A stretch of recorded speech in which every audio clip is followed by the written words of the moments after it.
अगर आपको बात बात में गुस्सा आता है तो इस कहानी को सुनने के बाद आपको कभी गुस्सा नहीं आएगा।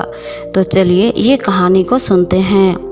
एक बार की बात है, एक राज्य में राजा का दरबार लगा था और सर्दियों के दिन थे, इसीलिए दरबार खुले में धूप में लगा हुआ था। सब लोग बैठे हुए थे, दीवान थे, मंत्री थे, राजा के पंडित थे, राजा के परिवार के लोग थे, हर कोई बैठा हुआ था।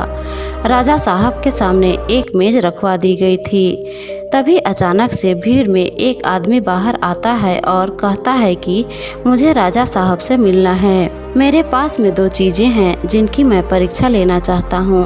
राजा साहब तक बात पहुँचाई गई। राजा साहब ने बोला, आने दीजिए उस आदमी को। दरबार में आने की इजाज़त दी गई, जो कि खुले में लगा हुआ था। राजा के सामने वो व्यक्ति पहुंचा।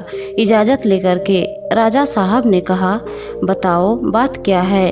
उस इंसान ने कहा, मेरे पास में 2 चीज़ें हैं, एक जैसी दिखने वाली, एक जैसी आकार की, बिल्कुल एक जैसी, लेकिन इनमें से एक हीरा है और एक कांच है। लेकिन मैं कई राज्यों में गया हूँ, कई राजाओं से मिला हूँ, लेकिन कोई भी ये नहीं बता पाया कि कौन सा असली है और कौन सा नकली है। आपको भी परीक्षा लेना चाहता हूँ और मैं जानना चाहता हूँ कि आपके दरबार में कोई बुद्धिमान है जो ये बता सके कि अगर आपके राज्य में किसी ने बता दिया तो हीरा आपके राज्य के खजाने में जमा करवा दूंगा, और अगर नहीं बताया तो इस हीरे का जो कीमत है वो आपको मुझे देनी होगी। बस ऐसे ही मैं जीतता चला आ रहा हूँ। राजा साहब ने कहा, ठीक है, लाया जाए। राजा साहब के सामने जो मेज रखी हुई थी उस पर उन दोनों चीज़ों को रखा गया। एक हीरा था और एक नकली हीरा था।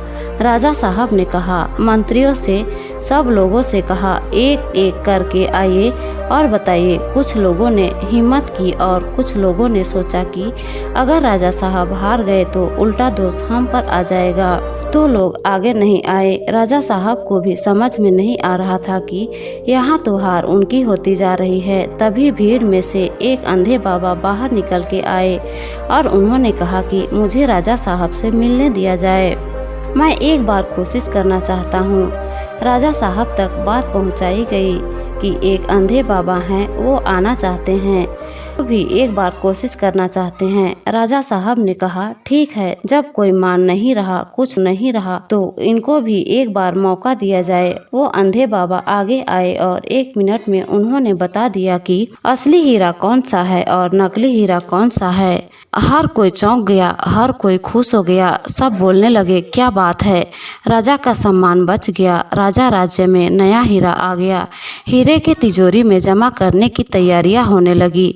लेकिन इस बात के बीच में राजा साहब ने पूछा, बाबा एक बात तो बताओ, आपने पहचाना कैसे। बूढ़े बाबा ने कहा, बहुत आसान था, हम खुले में बैठे हैं, धूप में बैठे हैं, जो धूप में गर्म हो गया वो कांच और जो ठंडा रह गया वो हीरा। तो दोस्तों, इस कहानी से हमें ये सीखने को मिलता है कि हमें छोटी छोटी बातों पर किसी से गुस्सा नहीं करनी चाहिए।